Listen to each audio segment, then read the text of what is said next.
Dag 4 van de Tulpenrally en we staan hier onder de indrukwekkende leeuw van Belfort. Ja, momenteel in de steigers, want zelfs superhelden hebben af en toe een facelift nodig. Het enorme beeld onder het citadel staat symbool voor het verzet van de stad en is ook de grote trots van de stad. De maker, Bartholdi, die kennen we allemaal, want hij was ook verantwoordelijk voor het vrijheidsbeeld in New York. En Belfort is een stad vol historie, kleurrijke straatjes en een typische Franse sfeer. Vandaag komen we helaas niet heel veel verder dan het bekijken van deze prachtige grote leeuw, want we gaan op pad naar Straatsburg. Op naar een nieuwe en uitdagende rallydag.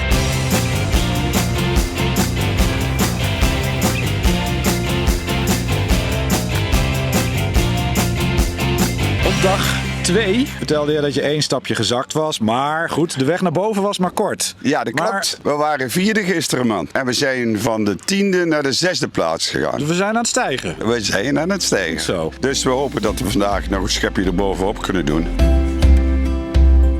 Gaat dat nou de hele dag zo? Van alles kwijt? Van alles kwijt, ja. De weg kwijt, af en toe een stiftje kwijt. Maar een stiftje kwijt kun je hebben.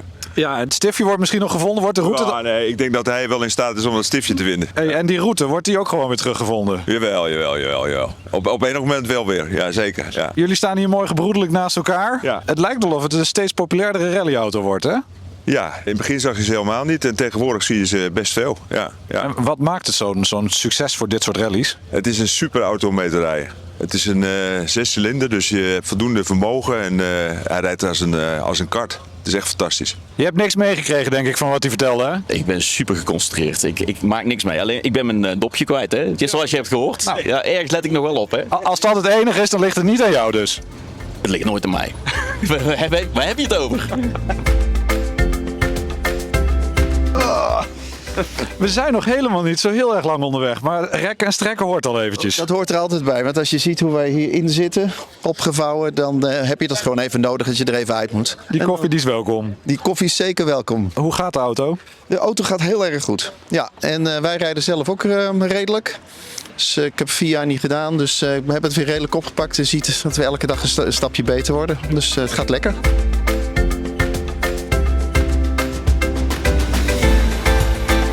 Ik denk dat het alweer tijd was voor koffie, of niet? Ja. En eigenlijk een hele korte koffiestop, want we lopen 21 minuten achter. Hoe kan dat? Werken. Mooie passen, hè? Mooie passen en werken met het oude beestje.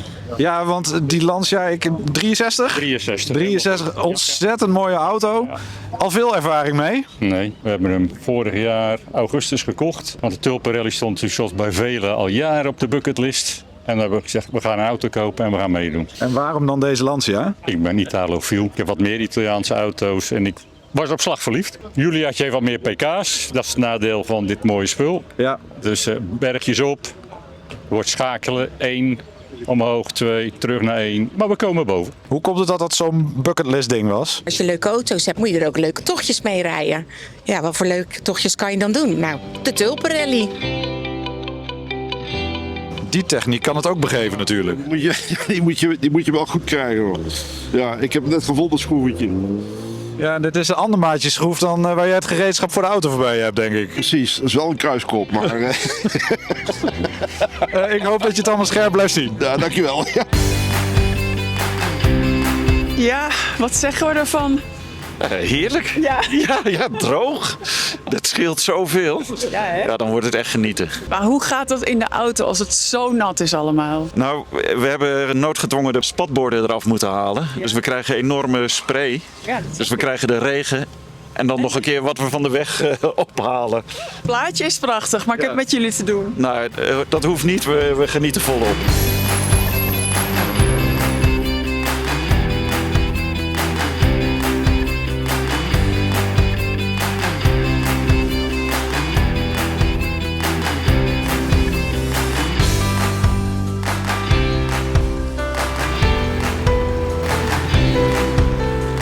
George, wij willen nog wel eens vragen, gaat het goed? Maar dat hoeven we bij jou niet te vragen. Is het lonely at the top?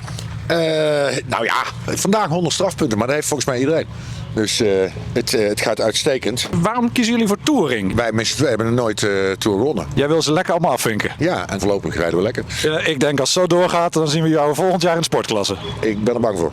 Ja, ik ben er bang voor. Maar je mag nooit juichen voordat we bij de finish zijn. Nou, we hebben je een paar dagen even de tijd gegeven. Gaat het al wat beter? Nou, vanmorgen 100 strafpunten. Wat goed. Dus wij hadden een euforie. Maar iedereen heeft volgens mij 100 strafpunten. Dus... Het had mooi weer moeten worden. Ja, het had zeker mooi weer worden. Hij is er nog. Het zou mooi weer zijn, maar ik vermoed gewoon dat we gewoon... Ja, maar hij moet gewoon nooit dicht. Helaas. Lampjes doen we er niet in. Dus laat het schoudertje. Zal ik anders even helpen? Nou, dat heel graag.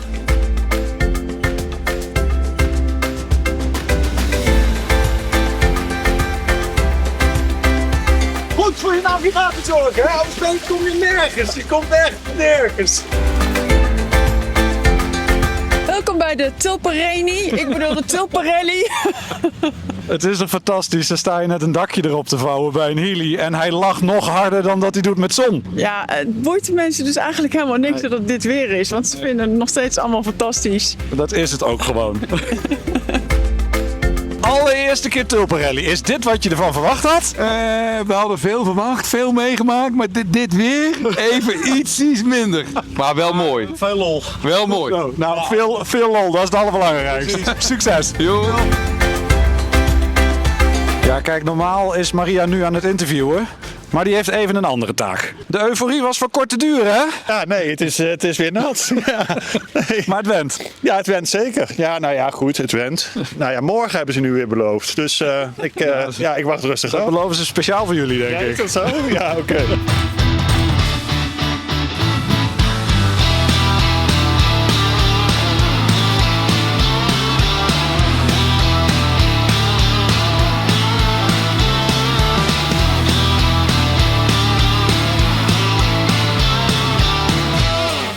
Wat is dit voor proef? Dit is een proef dat de navigator gewoon helemaal niks mag zeggen. En om te zeker te zijn dat ze niks zeggen, worden ze gewoon uit de auto gehaald. Ik heb wel een beetje medelijden met jullie. Ja, vooral met de bestuurder. Die moet nu gewoon zijn gang gaan. En die moet de tijd in de gaten houden en alles allemaal zelf doen. Dus, Ik ga het even ervaren wat jullie allemaal voor aanwinst zijn eigenlijk de hele dag. nou, ik durf niet hardop te zeggen. Maar ik ben blij dat jij het zegt. Dit moet toch een heerlijk moment zijn voor jou om hier te staan. Ja, superleuk. In een eentje een rondje rijden zonder navigator. Dus dat is voor velen toch wel heel spannend. Ja, dat is leuk. Je hebt hem gemist, hè?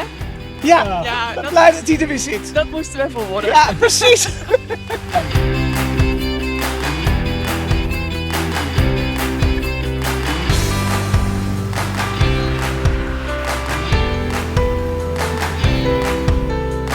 Dag 4 van de Tulparelli zit er bijna op. Ja, een lange dag met heel veel rijden. En ik denk dat de deelnemers hierachter zich allemaal lekker haasten naar het hotel. Het was echt een hele leuke dag, want het staat vol verrassingen volgens mij. Circuits testen, er waren zelfs proefjes zonder navigator. Ja, dat zorgde voor een hele hoop verwarring, geloof ik. De bestuurder moest in één keer alles zelf doen. En we hebben gezien dat ze dat niet allemaal heel goed deden. Ik denk dat het een soort navigator-rijders relatietest was. Voor nu, op naar Straatsburg.